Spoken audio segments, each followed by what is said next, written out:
everyone, we're back. I've got Zira to the point where she's ready for paint. As you can see, I already started doing some of it. Got kind of slowed down a little bit because I screwed up on the joints for her arms. If you remember in the first video, I was talking about using epoxy sculpt to fill in these seams. And I demonstrated how to use this 50-50 mix. You mix it up, roll it in, and smooth it out and everything. But about a day later, I came back and the outside was hard and I started sanding it. But as I got a little deeper into it, it started flaking off. I realized it wasn't dry underneath. So I ended up scraping it off using this tool. With a little bit of effort, it popped right out, and it was still pliable after 20 some odd hours later. So apparently I didn't mix it properly. So what I did is went back, used it again. It's a 50-50 mix. This time I used a little bit more of the hardener, mixed it better, made sure I mixed it better, rolled it back out again, filled it in, used the water, a little bit of water on my finger, smoothed it in, let it sit for a day, came back the next night, and it was hard enough to sand and smooth out, so it worked really well. So just like anything else, we all make mistakes. It wasn't anything hard, damaging, but it just prolonged the build a little bit.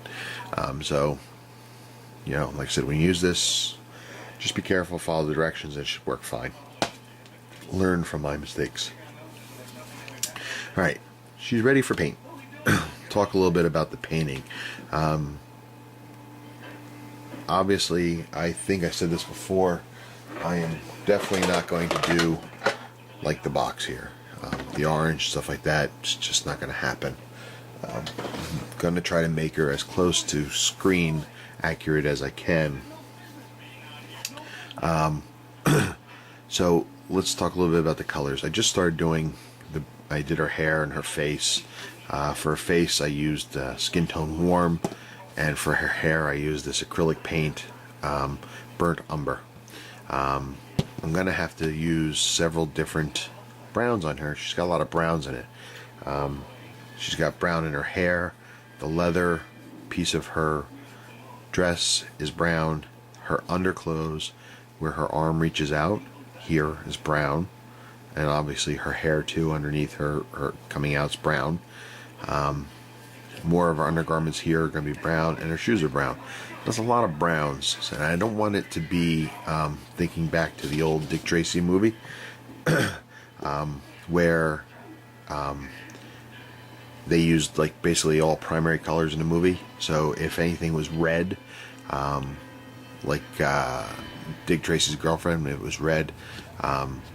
That red matched everything else in the movie. If it was somebody else's clothes, a car, or a house, it was all the same red, which was really a cool concept if you asked me at the time. But for this, I want it to be different, so I want it to be more lifelike.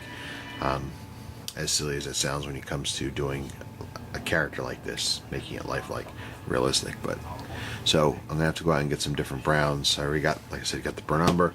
I think I got some other ones in my stash there I'm going to work on. The next thing I want to show you is her dress.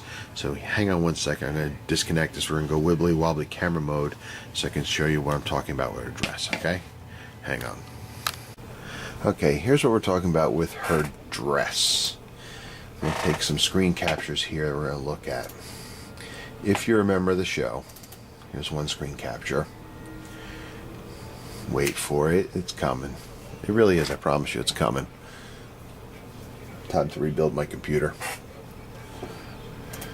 Okay. If you notice here, you'll see Cornelius, green, Zira, green. If we go to this class photo, looks like a class photo.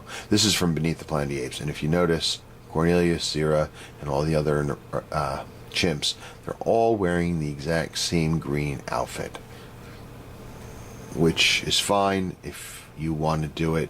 If I want to do it this way, it would be fine, but I plan on doing Cornelius also. So even though they're not going to be in the same kit when they're together, I don't want that where they look identical. So what I have found out to make it a little bit different, if you go back to Planet of the Apes, the end of the movie, here, and this scene shows it really well, this is not Cornelius, this is Julius, her nephew. But you notice he's got that traditional green outfit. But look at hers. Here, she's got a different color outfit. Okay? That's more, well, I think of it as an olive green, olive drab type color, and that's what I'm going to go for. This way, when my kits are together, they're going to have a bit of a distinction. They're not going to look, exactly alike. So, basically, what I'm showing you this for is for the thread counters, basically, who go, that's not the right color. As you can see, it is plausible to have that color. It's my model, and that's what I'm going to do. So if you don't like it, tough shit. Just kidding. But anyway, I just wanted to show you what I was thinking. It does come from the screen. They did have a different color for her outfit, so that's cool. And that's kind of what I want to do, just because it's different. And then later on, when I get Cornelius comes in, he's going to be the traditional color of most of their outfits. So that is what I'm thinking. And let's back out a second and check this out. Maybe this is a way they'll get away from the copyright Nazis. Look, pictures from the movie.